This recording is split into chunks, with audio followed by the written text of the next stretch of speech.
Opo. Sa initial po na pagtingin ninyo, Congresswoman, ano po yung pinakamabigat, pinakamalakas na akusasyon o allegation na sa palagay ninyo ay magpipin talaga sa kanyang hindi impeachment partner, Hindi. conviction. Or removal. Oo. Siguro bilang isa sa mga members ng House na nakaparticipate dito sa investigation ng good government, I can consider the use of confidential fund, the misuse of confidential fund, and also the payola in the DepEd, no? In as far as I am concerned, no?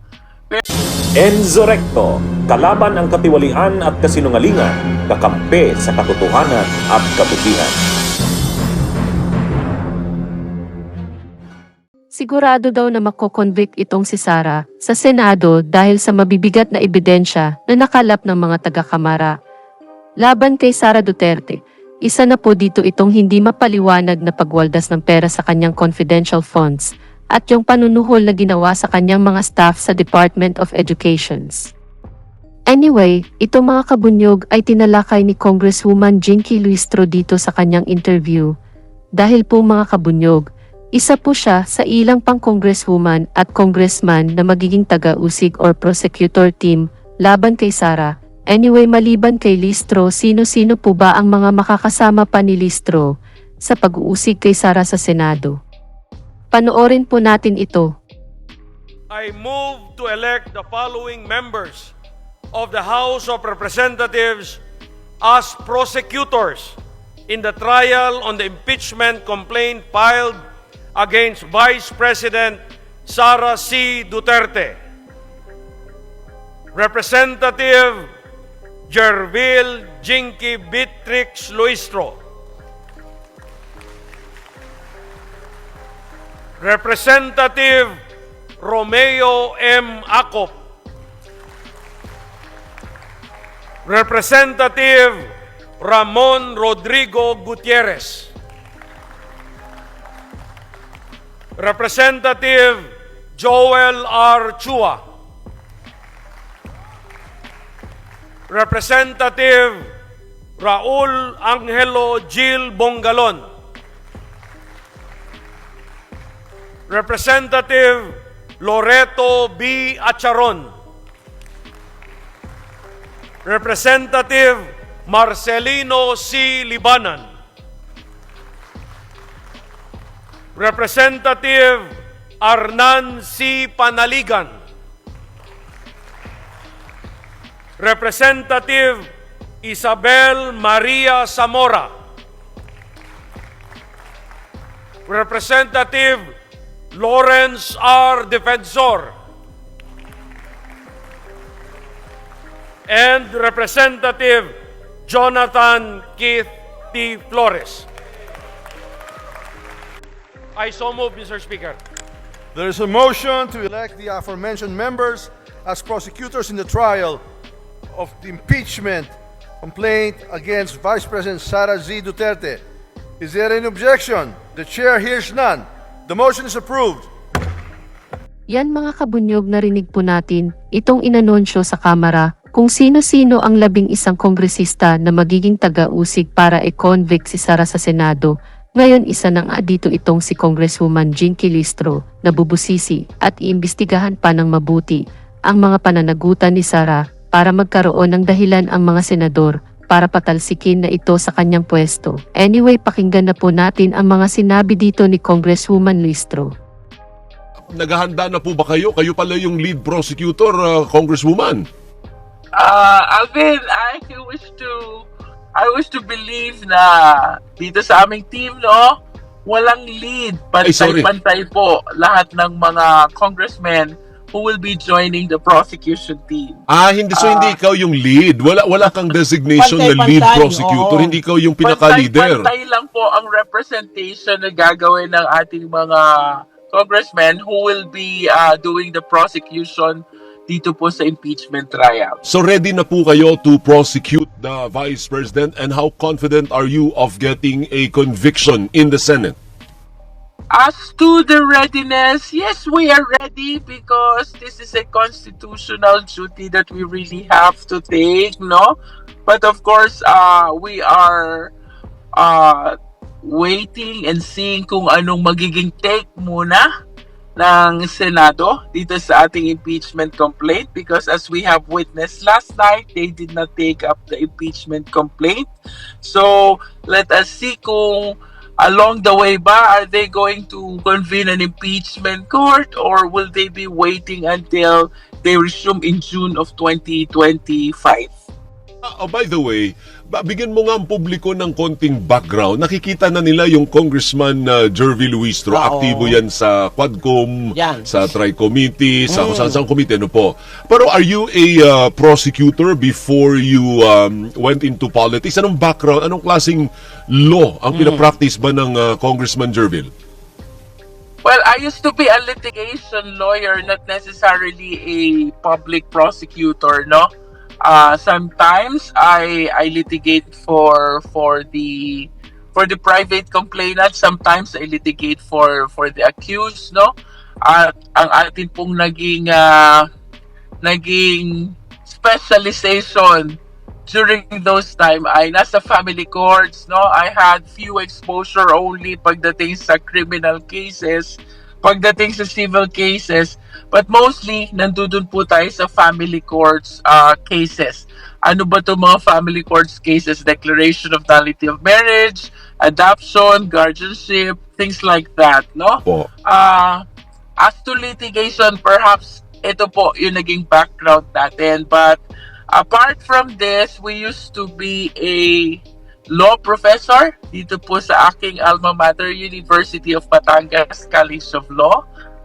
That was long time ago, pero I was a full-time, no, not full-time, part-time law professor for 5 years, I believe. Tapos, tayo po yung nagtrabaho din sa Special Presidential Task Force 156. This was during the time of former President Gloria Macapagal Arroyo. We were the lead investigator in that office during that time.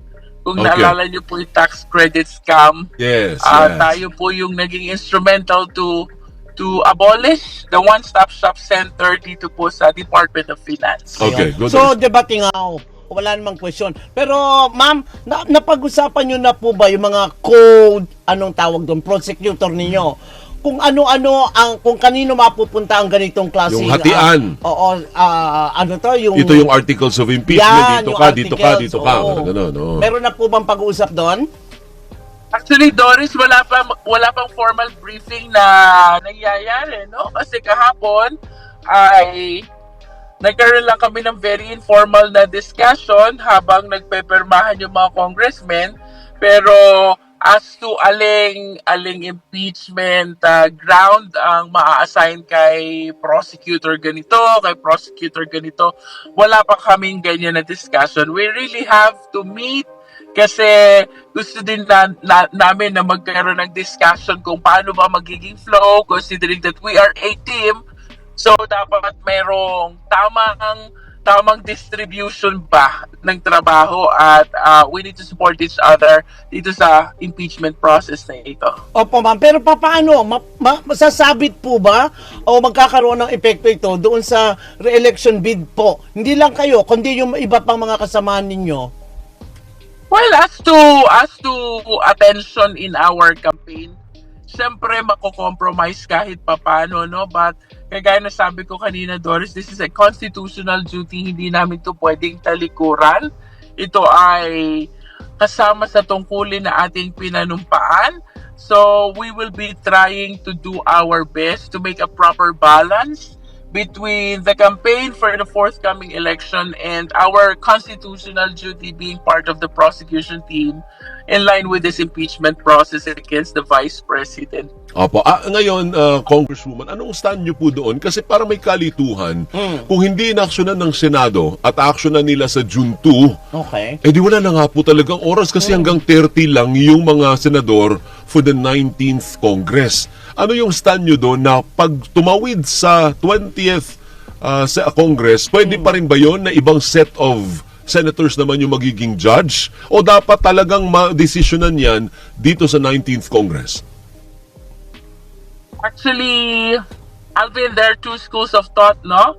Yung isa, ang sinasabi, dapat ma-resolve during the 19th Congress. But there's another school of thought na nagsasabing pwede ituloy even after election during the 20th Congress kasi the Senate, unlike the House, hindi nade-dissolve.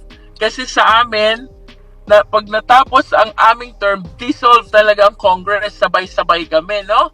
Pero dito sa mga senador, merong 12 senator who continue to sit in the Philippine Senate notwithstanding the election. So technically speaking, hindi naman na-dissolve yung Senate because of the election. Yeah. So we see no issue or reason kung bakit hindi pwedeng ituloy yung impeachment process from the 19th Congress to the 20th Congress, Alvin. Pero no? alin yung piniprefer ng mga prosecutors? Tapusin na natin ito sa 19th Congress. Okay lang, tumawid tayo. Kasi pwede din na ang mga prosecutors naman ay hindi na sila congressman. Pwede na nga matalo eh. Pwede. Ang mga prosecutors, so iba na namang list ng prosecutors ngayon. Actually, sa amin, Alvin, no, we need to be ready either way. Kasi Okay. the ball is with the Senate already. Oh. Whether we will do it and conclude the process before election, it depends on the impeachment court, which judges will be the 24 senators, no? Or whether we will be doing the impeachment process and resolve it after the election during the 20th Congress. Call din yan ng ating mga senador. And we do submit to the wisdom and the expertise of the 23 senators. Okay. Opo. Sa initial po na pagtingin ninyo, Congresswoman, ano po yung pinakamabigat, pinakamalakas na akusasyon o allegation na sa palagay ninyo ay magpipin talaga sa kanyang hindi impeachment partner, Hindi. conviction. Or removal. Oo. Siguro bilang isa sa mga members ng House na nakaparticipate dito sa investigation ng good government, I can consider the use of confidential fund, the misuse of confidential fund, and also the payola in the DepEd, no? In as far as I am concerned, no? Pero kagaya po ng palagi ko sinasabi, I believe that there is ample evidence to initiate a complaint, an impeachment complaint. But as to whether or not the impeachment or the removal of the Vice President is warranted, it really depends on the impeachment process which will happen. Kasi dun po sa investigation ng House, you will remember, hindi masyadong nag-participate si VP. She did not even presented her defense. So we're looking forward that dito sa impeachment process na to, ilalatag niya talaga yung defense niya. So, we are expecting that the impeachment court will be weighing between the evidence of the prosecution versus the evidence of the Vice President and resolve whether the impeachment or the removal of the Vice President is warranted. Bunyog, halikan na kasama ka. Bunyog, kapag buklod ay may pag-asa.